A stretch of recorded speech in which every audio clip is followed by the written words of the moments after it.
again.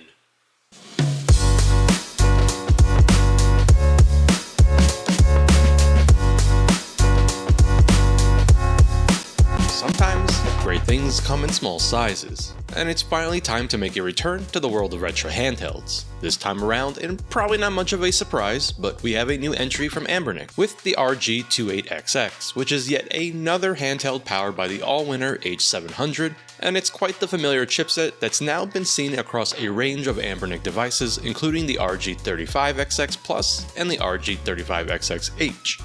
But it's been a while since we've seen Anbernic return to the 2.8-inch screen size, with their last handheld being the RG280M and RG280V, which released some time ago. With the new RG28XX, there's a potential for this to be a nice return to the smaller form factor, but most importantly for those that favor a bit more playability over something like the RG Nano, the RG28XX might be the smaller device you've been waiting for, but in a horizontal format. So please join me, Rob the Retro Tech Dad, as we explore the RG28XX and see if this micro handheld can shine in the presence of giants.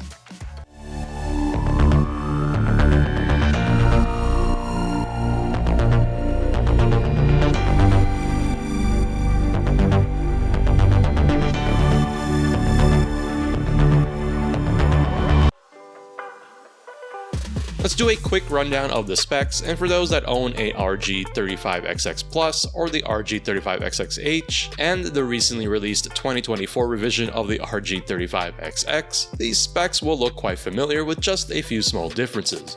Namely being the screen, which is a 2.83-inch IPS OCA laminated display at a resolution of 640 by 480. We have the return of the Allwinner H700 with 4 Cortex A53 cores at a frequency of 1.5 GHz, and the Mali G31 MP2 GPU. With 1GB of LPDDR4 RAM and an included 64GB microSD card for the operating system, as well as a secondary microSD slot for storage expansion.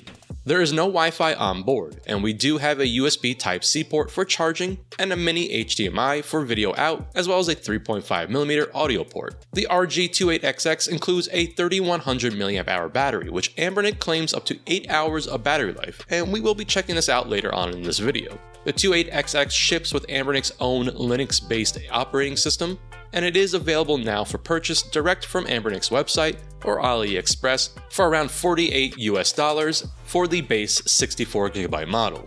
I'd like to thank Anbernic for sending the RG28XX out for the purpose of this video. As I always require, they did not review this prior to publishing.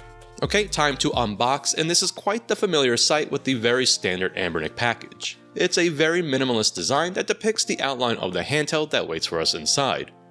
As you can see, we do have the RG28XX here. Looking around, there's nothing too noteworthy here, and the color of the specific unit is the orange, or as I like to call it, creamsicle. But there are 3 additional colors for the 28XX, including the DMG Gray, which I do have here in hand, a transparent black, and my personal favorite, the beige white, which has these really cool lavender color buttons and D-pad. Let's get this top cover removed and then dive into this package.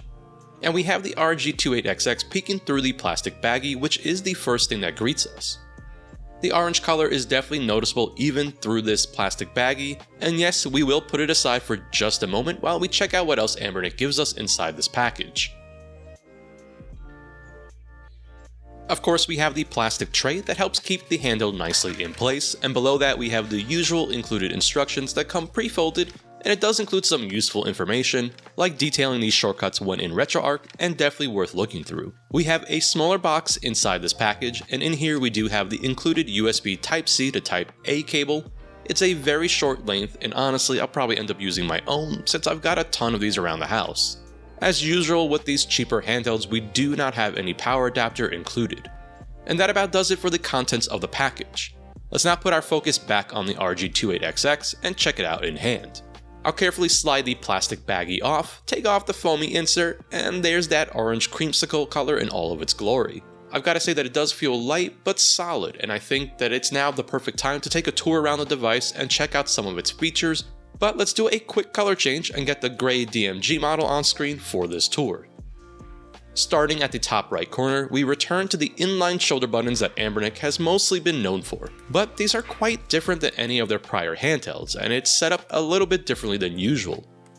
At the corner, we have the R1 button, and these do have an audible clickiness to them, which use micro switches, and while definitely audible, I'd say they are quite similar to some of the other Anbernic handhelds, including the older RG280M. The R2 beside the R1 is raised, and a little different than inline shoulder buttons we've seen in the past from Anbernic. We will talk more about this when I do some direct comparisons, including one against the RG280M. You can probably see that pressing down on this R2, there's quite a bit of movement in this button. When you press down on it, the button has movement towards the back and definitely a good amount of wiggle to it. It is equally a clicky and audible button like the R1. Moving along, we have the dedicated mini HDMI out for video, and then in the middle the menu button marked by the letter M. I noticed that this was crooked here, but it actually just spins around freely, and I'm sure we'll figure out why in the teardown that's coming up in a little bit. Next to that, we have the two indicator lights, which is for charging, power, and the low battery. And then the USB Type-C port, which is an OTG port and is also used for charging the device. And then finally the left side shoulder buttons that are equally audible as the right side. Moving down the left side of the handheld, we have the dedicated volume up and down buttons, and then at the bottom of the unit we have a 3.5mm headset port and the two micro SD slots. The first slot includes the preloaded OS and games. The second slot can be used to expand the storage and add additional games to the device. At the right side we have the reset button and then the power button.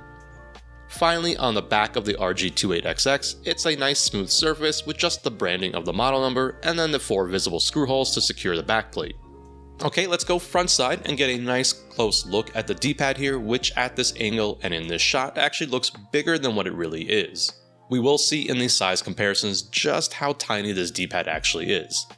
Now, despite the size of the D-pad, this is actually a pretty nice D-pad with a really good pivot and movement from all angles. I like the movement from side to side as well, and overall it just feels good. This is a membrane-based D-pad, and I'm definitely excited to check this one out in-game. Below the D-pad we have the start and select buttons, which use micro switches, but unlike the shoulder buttons are a lot quieter than those. In the center we have the 2.83-inch IPS display with a very thin bezel and no Anbernic branding anywhere to be found here. Let's take a look at the right side and check out the face buttons, which are marked in the Nintendo style BAYS configuration, but the buttons themselves are not marked at all. Now, similar to the D-pad, this close up the face buttons look larger than they actually are, and we will see in comparisons just how much smaller they are compared to other handhelds. It's a shame because like many Anbernic devices, these buttons press down nicely, they have a good amount of travel, and just a nice thunkiness to the way they press. The buttons themselves are glossy and feel nice and smooth. And lastly, we have the single speaker, which I refer to as the chin and is very reminiscent of the original Gameboy design as shown here. Let's go ahead and turn the RG28XX on for the first time and take a quick look at what comes out of the box, as well as tour a bit of the included Anbernic OS. Welcome to the main screen of the RG28XX, and this is something we have seen before on the more recent Anbernic handhelds, like the 35XX Plus and H, but Anbernic has continued to improve on things here with their stock firmware. One of the first things that I like to do is head on into settings and turn off the obnoxious button sounds that play back with every single press within the menus. With the sound option turned off, let's start from the beginning. The first option we have here is the game room section, and you'll notice that you can select which micro SD card to browse your game library from. If you plan on adding a micro SD card, you will want to format it as FAT32 using something like GUI format. Once formatted, I recommend adding the micro SD card to your device first, as it will automatically create all of the necessary folders so you have the proper locations to add your game files to. So quickly running through the included library of games, there's over 5,000 games included in the 64GB version that I have here in hand. For the platforms that have larger game files like Dreamcast, PlayStation, and PSP, expect to find a very limited library, which is why I definitely recommend adding your own micro SD card. So heading back to the main menu screen, the next option is using RetroArch, and personally I recommend using this option as I have found that it performs the best, as well as giving us access to RetroArch features, settings, and cores. I have definitely seen firsthand that game performance is just better in general, and games such as Yoshi's Island for Super Nintendo run much better here launching with RetroArch, and so I definitely recommend launching games from within this category.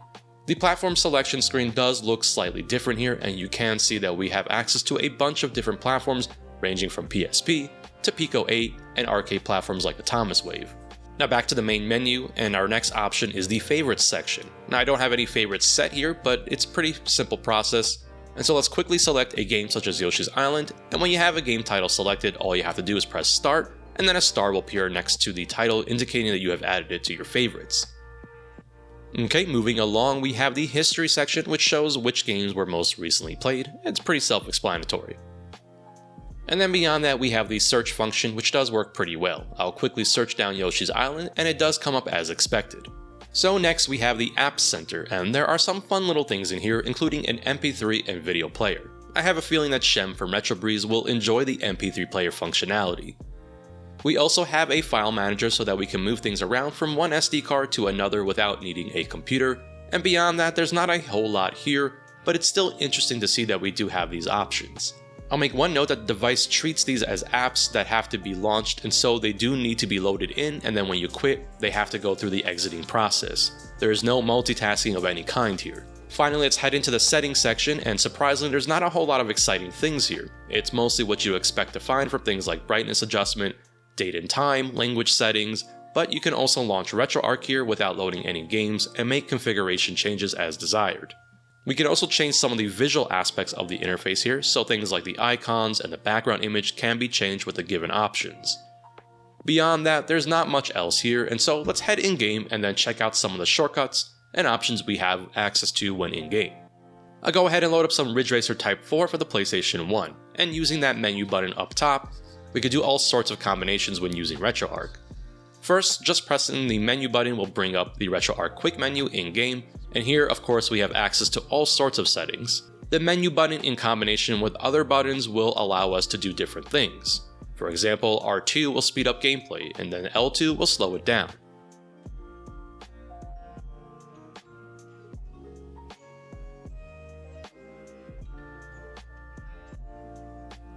Using the menu button with R1 and you can save your state, and then to load that state you would use L1.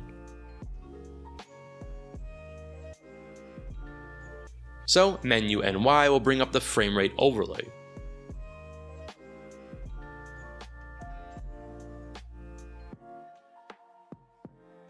Using the B button, that will take a screenshot.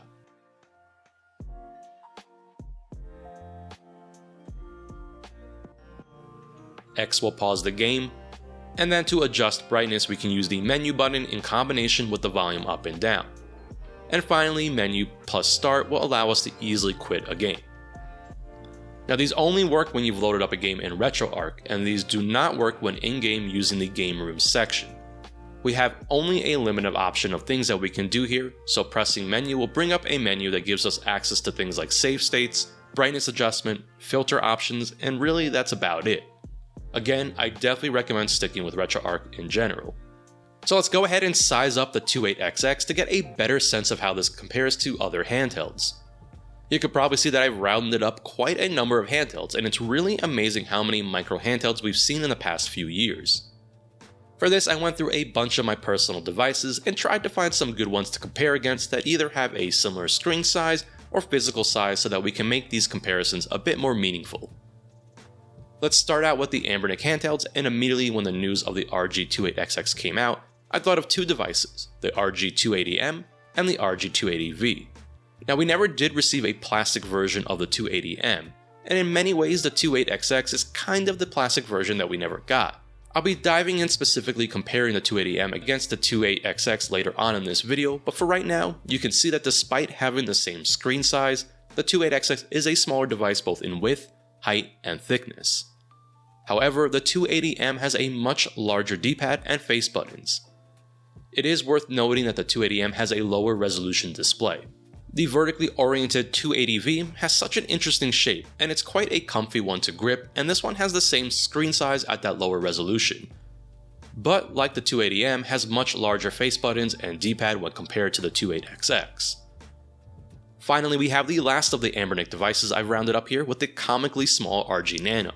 And this is one that I wasn't a big fan of as I found it to be too small to be truly usable. Of course, the Nano is the smallest one here and is basically the same footprint as the screen area of the RG28XX. Here are a few one-offs starting with the Trim UI Smart and the Trim UI Model S. Both of these devices are smaller than the RG28XX, but that's not all that surprising since these two have smaller screens compared to the 28XX. Here's an old school Miyoo branded Pocket Go, and there's no secret that Miyoo has a new mini handheld that they've just launched, the A30.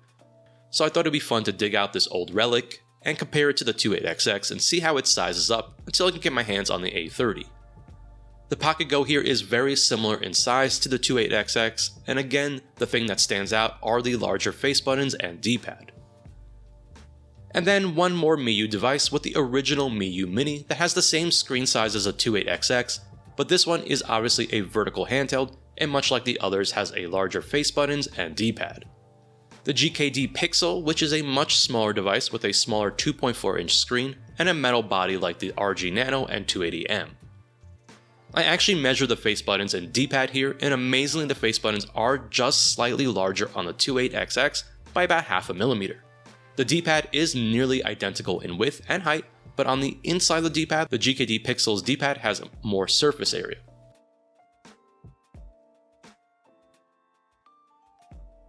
Now here's a Nokia N-Gage, and for the only other human being on this planet that owns one and cares about it, I know Shem from Retro Breeze will appreciate this comparison. Finally, the original micro handheld and the one that inspired my channel's logo. Here is the Gameboy Advance Micro, which at the time of its release was not popular at all, and it's quite funny seeing how things have changed since then, as the Micro is quite sought after and a desired handheld nowadays. The Micro is smaller than the 28XX, which doesn't come as much of a surprise since it has a 2-inch screen. The D-pads here are almost identical in size.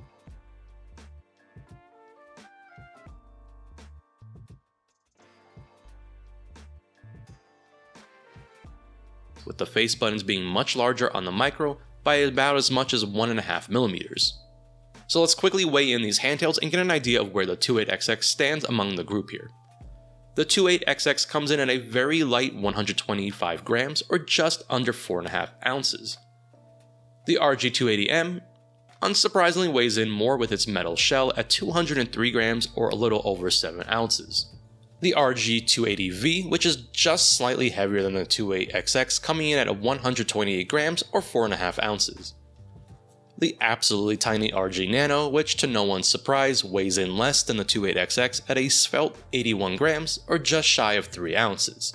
Here are the Trim UI handhelds, with the Model S first coming in at a very light 63 grams or a little over 2 ounces, and the Trim UI Smart coming in at 96 grams or a little over 3 ounces.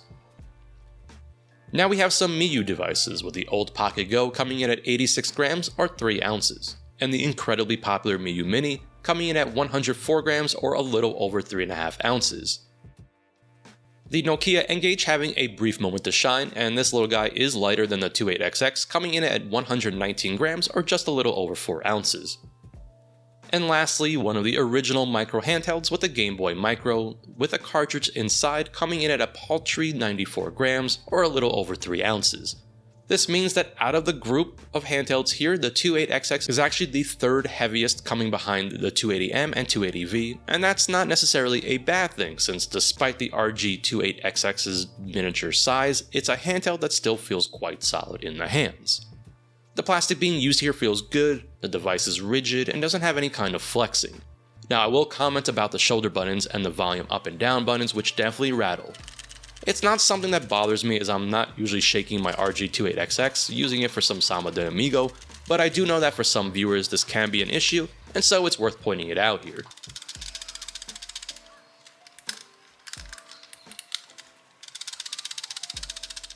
The display is an IPS OCA laminated screen at a resolution of 640 by 480, and the resolution increase here is an appreciable difference compared to Anbernic's older RG280M, which only had a resolution of 320 by 240. It's definitely noticeable and a welcome improvement.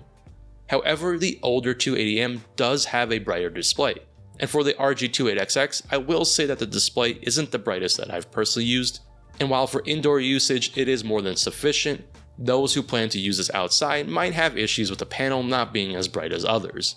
The brightness has 5 options to scale, with 1 being the lowest and 5 being the highest, and personally I've been using it on the 4 or 5 setting, as I find 3 or lower to be just too dim for normal usage. But for those that game at night in a low light setting, the lowest brightness is perfect as to not be distracting to others around you. The viewing angles are solid with this panel, and I don't notice any washing out when viewing from side to side or top to bottom. Now the RG28XX has only a single speaker, and honestly, while not remarkable, its performance surprised me as it does get pretty loud with just a single speaker.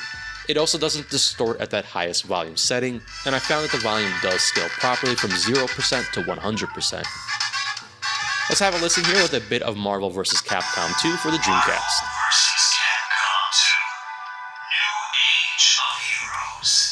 And while I've got Marvel vs. Capcom 2 running here, I'll go ahead and give the D-pad a quick test as I usually do with this game. I mentioned that despite the small size of the D-pad, this is a really satisfying D-pad to use with a solid pivot at the center and just nice overall movement. And this does translate in-game as I'm able to move around on screen without much issue, and not only that but pull up a variety of combos in succession. One thing that I've grown to like about this smaller D-pad is that I am sort of able to place the entirety of my thumb on it and then kind of roll around without needing to really lift my thumb up. I still wish it was slightly larger, but at the end of the day, this is a very good D-pad that works very well. And coming off the build quality, it only seems natural to take all this apart and see how everything is put together. My regular viewers know that this is my favorite section, and so it is time for our teardown of the 28XX. As always, I'll grab my trusty iFix-A-Kit and then size up the appropriate bit here. And in usual Anbernic fashion, we do have hex screws in the backplate here, and specifically we have 4 of them. I'll go ahead and use a 1.5mm hex bit for this portion. So let's quickly get these 4 screws off, and I always do appreciate that the screws are quite accessible on Anbernic handhelds. Also, make sure to take out any micro SD cards that you might have inside the device and put them aside. With the screws off and the cards out, I'll go ahead and insert a pick to get the shells separated since they are held into place with some retention tabs. I found that starting at the top was actually the best place to get separation, and then you can do the rest by hand. Once you get the back cover off, make sure to be careful as the battery is attached to the backplate and it is connected with a cable to the main board. Disconnect the battery by unplugging the cable. Now we can take a look at the backplate and check out this 3100 mAh battery that is attached to it. And I'm actually pretty surprised by how rigid this backplate actually is. We can now take a closer look at the main board and get a nice centered shot. This is a clean looking board and also quite simple in design here. We can see that single speaker in the bottom corner here connected by a cable to the board. Let's get a closer look at these shoulder buttons, which is something I commented on during the tour, that these were a bit unusual and quite different than what I've seen in the past from Anbernic.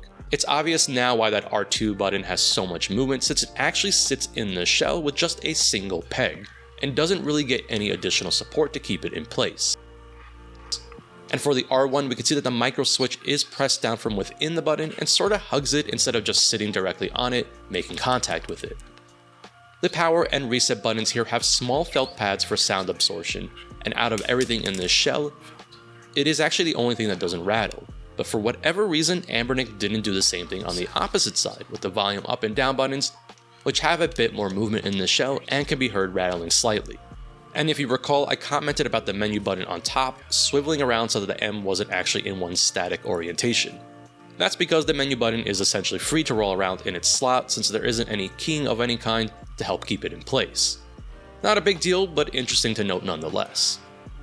So I've taken out all the buttons here, and let's go ahead and disconnect the cable from the display and the speaker cable so we can start the process to remove the mainboard from the shell. Another common thing that Anbernic does is switch up the type of screws they use inside the handheld. And nothing changes with the 28XX, and we do need to switch up our bit and use a standard Phillips screwdriver.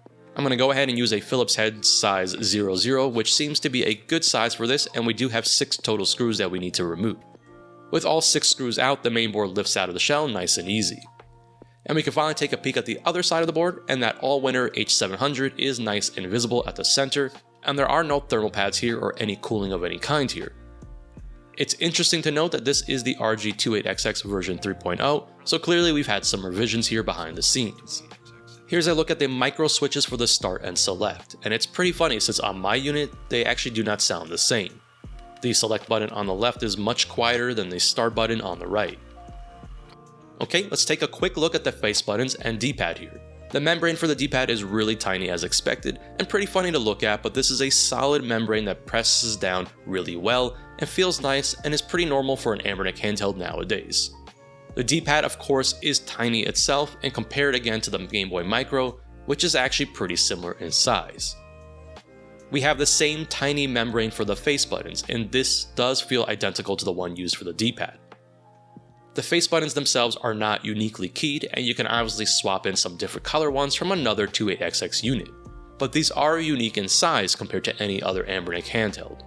Now I wonder if swapping in a full set of the black buttons from the transparent black model to the orange would look pretty cool. Let me know down in the comments if I should pick one of those up to make that swap. Anyways, I think we're all done here with our teardown, and we can now finally get into some gaming and talk about emulation here with the RG28XX.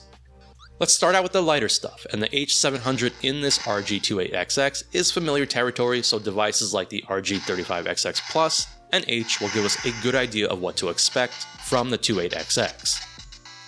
Older consoles and handhelds like the Gameboy, Gameboy Color, NES, Genesis will all be no issue for this handheld. And I've mentioned throughout the video that using RetroArch is the way to go, and I noticed this first when I was preparing my battery testing using Yoshi's Island for Super Nintendo. I first launched a game within the Game Rooms section on the stock firmware of the 28XX, and I could immediately tell that something was off with Yoshi's Island, which is a game that I have many years of experience with. So I exited out of the game and then launched it using RetroArch, and the experience was much better and the game performed as I would expect. Yoshi's Island is an excellent game to benchmark performance, and in general Super Nintendo was very solid, at least when launching from RetroArch. Now moving to the 5th generation of consoles, let's first get the Sega Saturn out of the way, and for that, well, you can forget about it. But not all is lost, as I found that PlayStation 1 was a great fit for the 28XX, and an absolute joy to play on the device. In fact, I spent the most time playing this library of games on the 28XX. And while the 28XX doesn't have dual analog sticks, you will only be missing out on a very small amount of the PlayStation 1 library, since most of it did not require the use of analog sticks of the DualShock. I loaded up a substantial amount of PlayStation 1 games onto my second micro SD card and just had a blast playing through some of my usual favorites like Tony Hawk's Pro Skater 2, which gave me no issues and ran great. PlayStation 1 on the 28XX runs very well, and I tested many games with the enhanced resolution option in the PCSX rearmed RetroArch core, and I didn't come across any games that gave me any issues. There's definitely a joy to seeing PlayStation run this well on a device this small, and I think this is going to be one of my favorite ways to quickly play some PS1 games. Finally, for the 5th generation, we have Nintendo 64, and this was a tough one, because while performance is solid with Nintendo 64, personally didn't find it to be the ideal way to enjoy the library because of the way the controls are set up here. Yes, it can be done with some games, but realistically, a lot of the library was designed around the analog stick, and of course then we have the issue of the lack of face buttons to mimic the 6-button setup that the original Nintendo 64 controller had. We also don't have that secondary analog stick to map the camera to, and so there will have to be some clever button mapping to make certain games work okay. I guess Anbernic realized this as well, since the 64GB card that is included didn't actually have any N64 games loaded on it. No worries, I added some of my usual favorites on my own, and I tested out games that I thought would work well, despite the limitations here with the button setup of the 28XX. The good news is that performance is very solid with the 28XX, and games like Mario Kart 64 and Wave Race 64, which have been both on screen, are doing very well and play great. It's pretty awesome to see Nintendo 64 playing reliably on a device this small, and with that smaller 2.8-inch screen, the games look really sharp as well. Dreamcast is another console that uses a controller with a single analog stick, and so we are limited slightly by what can be played on here. You can map some of those controls to the D-pad, but generally if a game requires both the analog stick and D-pad, then you will not be able to realistically play that here because of that limitation. Not only that, but don't expect the entirety of the Dreamcast library to run at full speed. Things here are generally configured pretty well out of the box, and I did start out by testing a lighter but personal favorite game of mine with Cosmic Smash, and this is one that runs quite well at a resolution of 640x480. But generally games will not be full speed without either frame skipping or dropping that resolution to 320x240, but again this is very game dependent. I loaded up Crazy Taxi, another Dreamcast favorite of mine, and while not running at full speed, I thought it was pretty playable. It's also a game that I wouldn't drop the resolution down to 320x240 since it does impact image quality quite a bit and it becomes quite noticeable. In general, my Dreamcast experience was pretty similar to what I experienced with Crazy Taxi, and I do appreciate that things have been tweaked out of the box for us to have a decent experience, but the reality is that for a large portion of the library, the Dreamcast is still not at full speed. Now, Dreamcast more recently has received Atomiswave ports, but instead of using the Dreamcast ported versions, I decided to test out native Atomiswave and Dolphin Blue at 640x480, which, while not full speed, is still pretty playable. I do wish we just had a little bit more power here so we could play it at this resolution without any kind of frame skipping.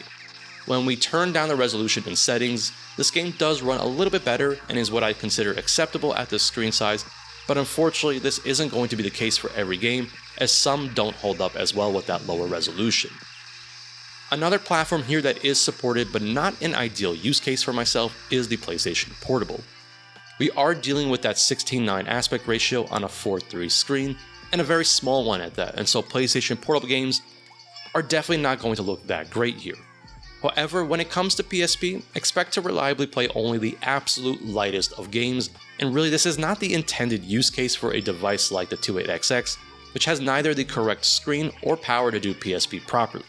By default, the RG28XX is configured to display PSP games utilizing the entire 4:3 display, which means that the image is being stretched.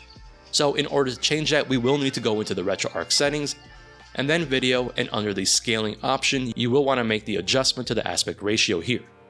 Now you might have noticed the frame counter on the bottom right of the display, and that's because this is actually not a true 4:3 aspect ratio display, and it's been rotated, so when selecting the aspect ratio, we will need to go with 916 in order to display it correctly here.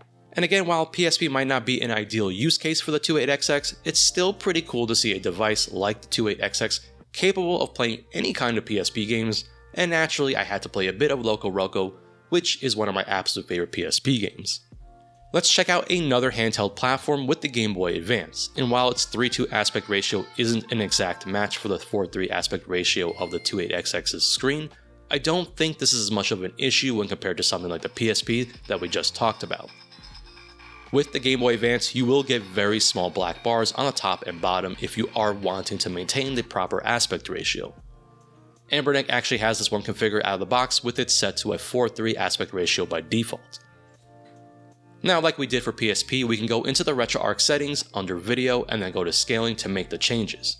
But we can't simply change the aspect ratio to 3:2, since we will end up with an image that gives me flashbacks to the Nokia N-Gage that has made a few appearances in this video. What we need is a 2:3 setting, but RetroArch does not provide that, so we will need to go ahead and make a custom aspect ratio. I calculated the 3:2 resolution we would need at a pixel width of 640 by simply punching it into this awesome website, which I will have linked down below.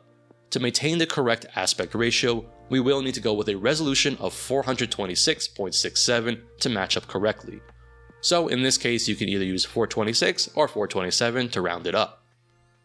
Heading back into those settings, let's go ahead and punch those new numbers in, and remember, things are technically reversed here. So our pixel width of 640 is actually the height on this display, and the pixel height of 427 is actually the width here.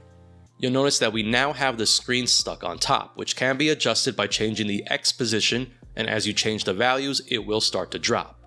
The value of 30 is nice and centered to this display.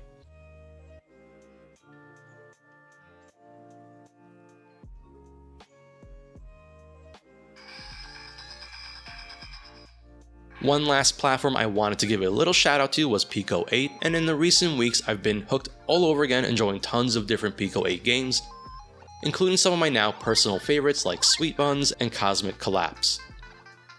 Of course, the very popular and well-known Pico 8 title Celeste works great here, but it's important to note that while a lot of the games I've tested work great here on the 28XX, there are some limitations in mind given that we are using a RetroArch Pico 8 core, and so you might not have full compatibility. Regardless, the experience is a lot of fun, and for me, Pico 8 just feels right on a smaller device like the 28XX. One aspect I've been really enjoying on the RG28XX has been using the device for TATE Mode, and turning the handheld sideways we can enjoy it in a vertical orientation. The RG28XX out of the box comes pre-configured with a number of games with this in mind, and it's definitely something that I love to see considering how big of a shmup fan I am. Now, under the vertical arcade section, we have over 150 games already set up to go for TATE Mode, including having the controls configured to make sense for this orientation. Now we can obviously go in and remap lots of the games that do support this for other platforms, but it is very cool to see that someone can just simply turn this on and jump right into vertical arcade gaming goodness.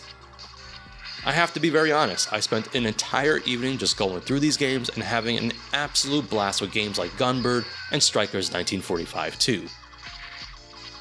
Now with all of this gaming, how did the 3100 mAh battery perform during my usual test of Yoshi's Island for Super Nintendo? I had the 28XX set to use a level 3 brightness, which is sort of the middle ground brightness option, as well as the audio set to 3 or 30%.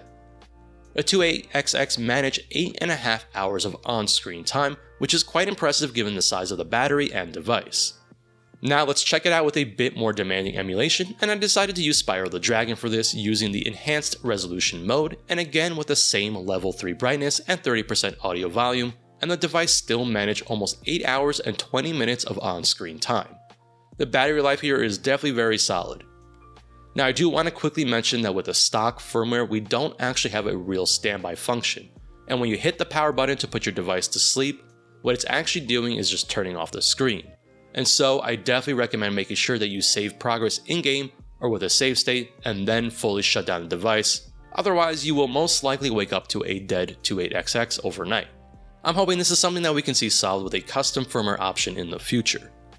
So we've talked about the RG28XX quite a bit here, and I wanted to take a moment just to appreciate how far we've come in the retro handheld space. I brought out my beloved Gameboy Micro, and it is very cool to see this compared with the RG28XX. This comparison is mostly meant for fun, but with the 28XX, we have a handheld that is only slightly larger than the Micro, but still manages to pack in a much larger and higher quality screen into this small space. Not only that, but we have significantly more power packed into the RG28XX compared to the Micro, and having access to the libraries that come with the power is nothing short of amazing, especially at a sub $50 price point. And then grabbing my old Miyoo branded Pocket Go and putting it up against the 28XX, which definitely shows that the technology has gotten better in just a few short years in the retro handheld space. The Pocket Go never had the best build quality, and its D-pad leaves a lot to be desired. The 28XX just feels better all around, and of course brings more power to a compact device this size with a much nicer laminated screen. Finally, I think there will be many out there who own Anbernic's prior 2.8-inch device, the RG280M or 280V, and specifically with the 280M, which is a horizontal handheld like the 28XX. There's no doubt that the higher resolution display on the 28XX is a very nice upgrade, and becomes quite noticeable when going back to the older 280M. The 280M does have a brighter display, which I did talk about earlier. Despite both devices having a similar screen size, the 280M is slightly larger, but most importantly, it's a much heavier device because of the metal chassis. Although the 280M is the older device, it does have a nice full-size D-pad and large face buttons, and even a single analog stick, which definitely leaves me wondering why Anbernic didn't just adopt this design for the 28XX, but with perhaps a plastic shell, a 280p so to speak. But it is worth noting that the 280M is quite pricey, even today, and so in terms of value, the 28XX is hard to beat. Now what if you own a 280M? Well, the 28XX is definitely more performant, has a higher resolution display, it's lighter, and a bit more compact, and so some of those niceties in many ways might be worth the upgrade. And while there's a tremendous number of things I really like with the RG28XX, it's not perfect, which tends to be the case with many of these handhelds, especially at this price point. I've said it multiple times in this video, but I really wish that Anbernic put a larger D-pad and face buttons on this device, which is something they've done before in a device this size, and so the design choice here is a little bit interesting. Now given the size, things can get a little crampy, but that comes down to a matter of personal preference, and generally I had a good time despite the small size of the device. But really, for me personally, the list of negatives are actually quite small here, no pun intended, and overall this is a very solid product, especially at the price point of under $50 US. Now we also don't have Wi-Fi here, and so for those that enjoy retro achievements, this is not going to be an option for the 28XX. It just so happens that this is shaping up to be the year of the mini handheld, and so the 28XX does have some competitors this year, with Miyoo dropping their A30 the same day that the 28XX went up for pre-order. But not only that, we have newcomer Magic X potentially bringing a solid option with their Mini M, and that one has some interesting design elements which I'll definitely be looking out for. Despite the few issues, the 28XX is a solid option for someone looking for a mini handheld that is small and compact, but also usable and playable. I think that the 28XX will be a solid choice in this category for some time, even against the competition, and I am very excited about the future with tons of custom firmware in the works already for the device. I have a good feeling that this will be a fan favorite for some time. I hope you enjoyed this in-depth look at the RG28XX. Until next time, as always, I am the Retro Tech Dad, and thank you so much for watching.